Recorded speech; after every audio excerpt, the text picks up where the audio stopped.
Hi everyone, Radhe Radhe, सत श्री अकाल, नमस्कार। मैं सर स्वागत करता हूं आपके अपने यूट्यूब चैनल सर की पाठशाला में और आशा करता हूं आप सभी काफ़ी अच्छे होंगे और मस्त होंगे। तो भैया, board of secondary education Rajasthan Ajmer, जिसमें रीट 2024 का नोटिफिकेशन जो जारी किया गया है, उसमें आपको कैसे फॉर्म अप्लाई करना है, एक सैंपल है ये। ऐसे ही फॉर्म को आपको बिल्कुल अप्लाई करना है जिस तरीके से मैं बता रहा हूँ आपको, ठीक है। तो एक सैंपल फॉर्म है, बस समझते चलिए।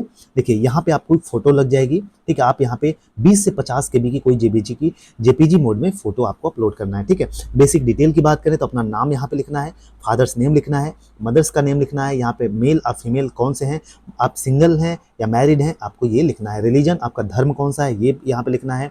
यहाँ पे हस्बैंड्स, पति का नाम, यहाँ पे आधार नंबर और डेट ऑफ बर्थ यहाँ पे लिखना है। आगे यहाँ सिग्नेचर, 20 से 50 केबी का सिग्नेचर लगेगा। आधार कार्ड की इमेज अपलोड करनी है 50 से 100 केबी के अंदर, ठीक है। और वहीं बात करें तो एसएसओ आईडी, ठीक है, एसएसओ आईडी आपकी लगेगी। करस्पॉन्डेंट डिटेल, ठीक है। करस्पॉन्डिंग डिटेल क्या होता है भाई, मतलब आप ये जैसे एड्रेस आपका कहाँ पे रहते हैं, आप आपका पोस्ट ऑफिस कहाँ है, स्टेट कौन से राज्य से आप बिलोंग करते हो, कौन सा डिस्ट्रिक्ट है, पिन कोड वहाँ का क्या है, ईमेल आपको डालना है, मोबाइल नंबर डालना है, ठीक है। एडिशनल मोबाइल नंबर है कोई है तो वो भी डाल देना है आपको, आप एक्स सर्विसमैन हैं या नहीं, और किस कैटेगरी से आप बिलोंग करते हैं, जनरल, एसटी, एसटी, ओबीसी, आपको वो सिलेक्ट कर लेना है, ठीक है। अब आगे चलें। स्पेशली एबल पर्सन्स, विशेष योग्यजन, अनुदेश में वर्णित सक्षम अधिकारी द्वारा जारी दिव्यांग प्रमाण पत्र होने पर ही हाँ का चयन करें। बिल्कुल, अगर आपके पास स्पेशली एबल पर्सन का सर्टिफिकेट है तो आप तभी आप यहाँ पे सेलेक्ट करिएगा। जैसे आप ब्लाइंड हैं, हियरिंग इम्पेयरमेंट, सुनने की प्रॉब्लम है, मल्टीपल डिसेबिलिटी है, तभी आप कोई मतलब लो विजन है, आप कम देख पाते हैं, सेरेब्रल पाल्सी है या मेंटल इलनेस है, तभी आप इसको सेलेक्ट करिएगा, ठीक है। नेक्स्ट है बोनाफाइड रेसिडेंट स्टेटस, आपकी नेशनैलिटी क्या है। Are you bonafide residents of Rajasthan, आप राजस्थान के हैं या नहीं हैं, मतलब मूल निवासी। बोनाफाइड स्टेट आपका कौन सा है, बोनाफाइड डिस्ट्रिक्ट आप किस जिले से बिलोंग करते हैं, ठीक है। Do you belong to TSP Sahariya area, क्या आप टीएसपी सहरिया क्षेत्र से हैं, यदि हाँ एवं अनुसूचित जनजाति के हैं तो अपनी तहसील एवं गांव के नाम उल्लेख करें। बिल्कुल, अगर आप सहरिया एरिया से बिलोंग करते हैं और आपका सहरिया क्षेत्र से हैं तो आप अपनी तहसील और गांव का नाम यहाँ पे मेंशन कर देंगे, ठीक है। आगे चलते हैं। एक आइडिया यहाँ से हो जाएगा आपको ताकि कोई फॉर्म में गलतियां ना हो।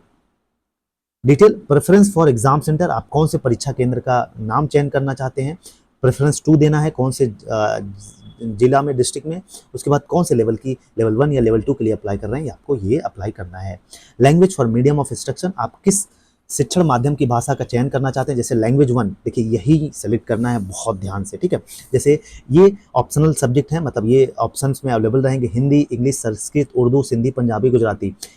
आपको इसमें से एक चुनना है, लैंग्वेज 1। जैसे आपने हिंदी सेलेक्ट कर लिया या आपने इंग्लिश कर लिया या आपने संस्कृत कर लिया या उर्दू, कोई एक सेलेक्ट करना है। वही सेम चीज़ है लैंग्वेज 2 में, आपको इनमें से जो अवेलेबल हैं, हिंदी, इंग्लिश, संस्कृत, उर्दू, सिंधी, पंजाबी, गुजराती, इसमें से कोई एक सब्जेक्ट आपको सेलेक्ट करना है लैंग्वेज 2 में।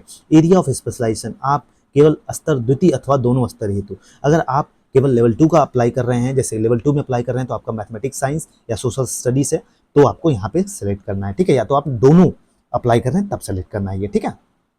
आगे चलते हैं। यहाँ पे आपको क्या भरना है भैया, यहाँ पे आपको एकेडमिक क्वालिफिकेशन के बारे में पढ़ना है, शैक्षणिक योग्यताएं के बारे में, जैसे आप सेकेंडरी या बोर्ड का नाम क्या था, आपने कितना नंबर पाया था, कितने प्रतिशत थे, ठीक है। आपको यहाँ पे 10 की क्लास 10 की मार्कशीट भी अपलोड करनी है 50 से 100 के भी जेपीजी मोड में। Graduation, senior secondary, post graduation, आपको वही सेम चीज़ें हैं, आपको यहाँ पे अप्लाई करनी है। प्रोफेशनल क्वालिफिकेशन अगर आपके पास है तो आपको अप्लाई करना है, ठीक है। जैसे आपने कहीं बीएसटीसी या समकक्ष कोर्स आपने किया है तो आप कर सकते हो, बीएड या इसी की इसके कोई इक्विवेलेंट कोर्स किया है तो भी आप यहाँ पे भर सकते हो। अगर आपके पास कोई शारीरिक निशान है तो यहाँ पे आप मेंशन कर सकते हो, ठीक है। चलिए आगे चलते हैं। देखिए यहाँ पे लिखा हुआ है कि अभ्यर्थी अंतिम दिनांक का इंतजार नहीं करें, चालान जमा कराकर अविलंब आवेदन पत्र ऑनलाइन भरकर एक प्रिंट अपने पास सुरक्षित अवश्य रख दें। बिल्कुल, चालान के माध्यम से आपको फीस जमा करनी है, ठीक है, और उसका ऑनलाइन भरकर एक उसका प्रिंट निकलवा के अपने पास रखिएगा, ठीक है। साथ ही अभ्यर्थी यह सुनिश्चित कर लें कि वे जिस स्तर के लिए आवेदन कर रहे हैं वे उस स्तर से संबंधित शैक्षणिक योग्यताएं रखते हैं एवं ऑनलाइन आवेदन में दर्ज की गई समस्त सूचनाएं सही हैं। तो आपको बिल्कुल, आप अगर एलिजिबल हैं, आपके पास एलिजिबिलिटी है, तभी फॉर्म भरिएगा, ठीक है। तो ये थी भाई आपका एक सैंपल फॉर्म था जो कि मैंने आपको बता दिया। बाकी कुछ डाउट अगर आपके रहते हैं, जैसे चालान कैसे भरना है, ये सारी चीज़ें मैं आपको बता देता हूँ, ठीक है। देखिए यहाँ पे जैसे रीट परीक्षा 2024 के लिए आवेदन पत्र के संबंध में कुछ प्रश्न एवं उनके उत्तर। जैसे मैं रीट परीक्षा 2024 का आवेदन के लिए रजिस्टर कैसे करूं, आपको रजिस्ट्रेशन कैसे करना है, देखिए ये बता देता हूं। आपको सीधा आपको ऑफिशियल वेबसाइट पे जाना है www.rajasthan.gov.in पर, और इस पर क्लिक कर कर आपको अपना फॉर्म जो है वो डाउनलोड करके भर ले। ठीक है, डाउनलोड सैंपल फॉर्म को डाउनलोड करके भर लीजिए। यह सैंपल फॉर्म आपकी सुविधा के लिए बस दिया गया है। ठीक है, बस एक आप ताकि समझ सकें कि क्या भरना है। और उसके बाद तत्पश्चात पोर्टल पर दिए गए लिंक जनरेट चालान पर एग्जामिनेशन फी पर क्लिक करें। बिल्कुल, वहाँ पे आपको एक लिंक मिलेगा जिस पे लिखा रहेगा generate challan for examination fees, आप इसको क्लिक करना है, जिसमें आपसे यह पूछा जाएगा कि आप किस लेवल के लिए आवेदन कर रहे हैं, या लेवल 1 या लेवल 2 के लिए। उसके बाद अतः परीक्षा लेवल का चयन कर लीजिएगा, लेवल 1 लेवल 2। उसके बाद परीक्षा लेवल, दोनों लेवल अगर आप अप्लाई कर रहे हैं तो दोनों लेवल करिएगा। ठीक है, आपकी अपनी डिटेल भरनी है, जैसे आपका पिता का नाम, माता का नाम, जन्म दिनांक, मोबाइल नंबर। परीक्षा शुल्क ऑनलाइन ऑफलाइन जमा करने का ऑप्शन आएगा उसमें। ठीक है, या ऑनलाइन जमा कर सकते हो या ऑनलाइन जमा करना चाहते हो। पेमेंट मोड ऑप्शन से ऑप्शन चयन करिएगा, मतलब आप पेमेंट मोड पे जाइएगा। उसके बाद वहां से आप बैंक का चालान जनरेट करिएगा। चालान जनरेट करने से पूर्व समस्त जानकारी चेक कर लीजिएगा, अपने नाम, माता का नाम, पिता का नाम सब सही है या नहीं। ठीक है, आगे चलते हैं। क्योंकि भविष्य में इन प्रविष्टियों में संशोधन संभव नहीं होगा। देखिए आप कोई भी संशोधन नहीं कर पाएंगे, इसलिए आप प्रॉपर चेक कर लीजिएगा। ठीक है, जैसे ही आपका चालान जनरेट हो जाएगा, तुरंत जाके आप वहाँ चालान जमा कराइए। जिस दिन आप चालान जनरेट कर रहे हैं कोशिश करें कि उस चालान को अतिशीघ्र जमा कराना चाहिए। बिल्कुल, आप जैसे जिस दिन चालान जनरेट किए उसी दिन आप सबमिट कर सकते हो। ठीक है, कोशिश करिएगा जल्द से जल्द सबमिट कर लीजिए। आवेदन पत्र निर्धारित दिनांक से पूर्व भरा जा सके। चालान जनरेट तथा निर्धारित परीक्षा शुल्क जमा कराने एवं आवेदन, देखिए चालान जनरेट करने की अंतिम डेट क्या है, 15 जनवरी 2025। ठीक है, दूसरा प्रश्न क्या है भैया कि मैं रजिस्ट्रेशन चालान जमा करने के पश्चात मेरी एप्लीकेशन फॉर्म कैसे भर सकता हूँ। देखिए आप जैसे ही चालान या फी एप्लीकेशन फॉर्म जो है, आप जैसे ही चालान जमा कर सकते हैं तो उसके बाद आप एप्लीकेशन फॉर्म भर पाएंगे। चालान एवं परीक्षा शुल्क जमा करने के पश्चात पोर्टल पर दिए गए एक लिंक है फिल एप्लीकेशन फॉर्म, उस पर क्लिक करिएगा। वहाँ पे चालान नंबर और अपने जो भी डिटेल्स मांगे वहाँ पे फिल करिएगा। ठीक है, 7th स्टेप में आपका उपलब्ध होगा। अभ्यर्थी को 7 चरणों में चाहिए गई जानकारी सही से भरने के पश्चात आवेदन पत्र प्रिंट कर अपने पास अवश्य सुरक्षित रखना है। बिल्कुल, आप जब फिल एप्लीकेशन फॉर्म पे क्लिक करेंगे वहाँ पे चालान नंबर डालिएगा और 7 स्टेप में जो भी जानकारी पूछी जाएगी उसको फिल करिएगा। ठीक, तीसरा है रजिस्ट्रेशन के पश्चात नाम, पिताजी का नाम, माताजी का नाम, जन्म दिनांक, मोबाइल नंबर, परीक्षा स्तर, लेवल में किसी प्रकार का परिवर्तन किया जा सकता है या नहीं। बिल्कुल, आप भाई देखिए एक चीज़ बता दूं, चालान जनरेट करने के पश्चात इसमें किसी भी प्रकार का संशोधन परिवर्तन किसी भी परिस्थिति में नहीं किया जा सकता है। गलत जानकारी से युक्त जमा राशि किसी भी स्थिति में लौटाई नहीं जाएगी। तो बिल्कुल भाई, अगर आप देखिए चालान जनरेट करने से पहले अपना चेक कर लीजिएगा, उसके बाद अगर कर रहे हैं तो संशोधन नहीं कर सकते आप। ठीक है, और फीस आपकी वापस नहीं होगी। जैसे लेवल 1 के लिए 550 रुपये है, लेवल 2 के लिए 550 रुपये है। अगर दोनों लेवल के लिए अप्लाई कर रहे हैं तो 750 रुपये है। आगे चलते हैं।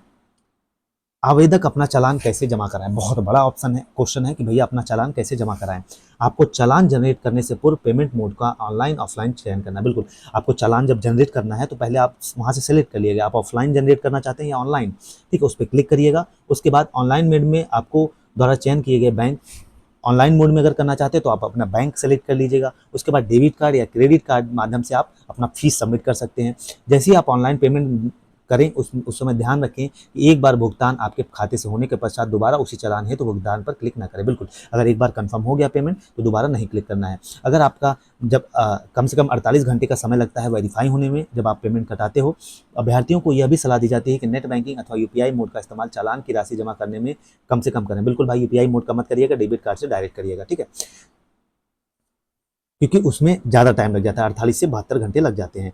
ऑफलाइन पेमेंट मोड में अगर आप जमा करना चाहते हैं तो भैया आपको चालान प्रिंट आउट कर लेना है। जिस बैंक या ई मित्र से संबंधित चालान जनरेट किया उसके बाद आपको क्या करना है कि अंतिम तिथि तक नगद राशि जमा करानी होगी। ठीक है, जिसका वेरिफिकेशन तुरंत या 24 घंटे में हो जाएगा। ई मित्र पर चालान जमा कराने के पश्चात अपनी चालान प्रति जमा रसीद की प्रति अपने पास रख लीजिएगा। ठीक है, आवेदन शुल्क कब तक जमा कर सकते हैं। आवेदन शुल्क आप जब चालान जनरेट कर सकते हैं उसके बाद चालान में जो दी गई डेट है तब तक जमा कराया जा सकता है। ठीक है, चालान की अंतिम दिनांक तक चालान की राशि जमा नहीं होने पर आपको पुनः नया चालान, बिल्कुल अगर उसकी डेट वैलिडिटी खत्म हो गई तो आपको फिर से चालान जनरेट करना पड़ेगा। ठीक है, किंतु विज्ञप्ति अनुसार चालान जमा करने की अंतिम तिथि 15 तक है। ठीक है, अगर नोटिफिकेशन के अनुसार आपका जो चालान है वो जमा कब तक होना चाहिए, 15/1/2025 तक जमा हो जाना चाहिए। ठीक है, क्या आवेदन शुल्क जमा कराने के पश्चात किसी स्थिति में लौटा, बिल्कुल नहीं लौटाया जाएगा। परीक्षा का लेवल कौन सा सेलेक्ट करूं? परीक्षा लेवल 1 में कक्षा 1 से 5 तक के लिए लेवल 1, अगर 6 to 8 कर रहे हैं मतलब लेवल 2, ठीक है। दोनों लेवल करना चाहते हैं तो दोनों लेवल करिएगा, ठीक है। कैसे सुनिश्चित करें कि चालान जमा हो गया अथवा नहीं? आप कैसे कंफर्म करेंगे? तो बिल्कुल आप अपने पोर्टल पर जाइएगा, चेक चालान पेमेंट स्टेटस पर क्लिक करिएगा, वहाँ पे जानकारी भर के आप चेक कर सकते हो, ठीक है। अगर मैं मेरा रजिस्ट्रेशन और चालान नंबर भूल गया तो कैसे पता करूँ? अगर आप रजिस्ट्रेशन नंबर या चालान नंबर भूल गए तो आप फॉरगेट रजिस्ट्रेशन या चालान नंबर पर क्लिक करके जानकारी भर के प्राप्त कर सकते हो। 11वां क्वेश्चन क्या पूछा गया है? ऑनलाइन आवेदन फॉर्म में फोटो और साइन किस साइज के कैसे अपलोड करनी है, ये पहले बता दिया। आपका जो फोटो है 20 से 50 के बी, आपका साइन है 20 से 50 के बी, आधार कार्ड 50 से 100 के बी, और 10वीं की जो मार्कशीट है 50 से 100 के बी, और इमेज का जो फॉर्मेट है जेपीजी होना चाहिए। ऑनलाइन आवेदन फॉर्म भरने के बाद उसका प्रिंट आउट नहीं लिया अथवा खो गया तो क्या करें? अगर आपने ऑनलाइन फॉर्म भरा और आपका प्रिंट आउट खो गया तो आपको क्या करना है? अगर प्रिंट आउट नहीं लिया है, खो गया है, तो रीप्रिंट एग्जाम फॉर्म पर क्लिक कर आप कुछ जानकारी भरकर वो फिर से सेफली कर सकते हो। आवेदन भरने में अगर कोई समस्या है तो मैं क्या करूं? बिल्कुल भाई, इसके लिए आपके पास हेल्पलाइन नंबर है, आप इस नंबर पर जा सकते हो। रीट परीक्षा 2024 के पश्चात प्रमाण पत्र की वैधता कितने समय की है? तो बता दो, रीट परीक्षा 2024 की पात्रता प्रमाण पत्र की वैधता जो है वो आजीवन वैलिडिटी हो गई है। आवेदन, क्या मैं अपना गृह जिला परीक्षा केंद्र में प्राथमिकता क्रम में चयन कर सकता हूँ? हाँ बिल्कुल, आप अपना होम डिस्ट्रिक्ट चयन कर सकते हो, ठीक है। आवेदन पत्र ऑनलाइन करते समय क्या ध्यान रखना है आपको? आपका कलर फोटो होना चाहिए, 2 अतिरिक्त फोटो स्वयं के पास हमेशा रखे रहिए। प्रवेश पत्र के लिए अपना आधार कार्ड नंबर सही भरें, वहाँ पे स्वयं से 10वीं की अंक तालिका बिल्कुल अपलोड करें, अपना मोबाइल नंबर सही से चेक कर लें, ईमेल सही से चेक कर लें, ठीक है। एसएसओ आईडी सही रूप से करें। कैटेगरी, किस कैटेगरी से बिलोंग करते हैं, ठीक है। शहरिया चयन वाला अच्छे से करिएगा, भाषा 1 भाषा 2 का चयन अच्छे से करना है आपको, ठीक है। उसके बाद पूरा फॉर्म फिल करने के बाद आप चेक कर लीजिएगा, ठीक है। बाकी आई होप सो कि आपको सारी चीज़ें समझ में आ गई होंगी। तो चलिए, इस वीडियो में यहीं तक। कोई भी डाउट हो तो आप कमेंट में मेंशन करिएगा, मैं आपकी ज़रूर मदद करूँगा। जय हिंद, जय भारत।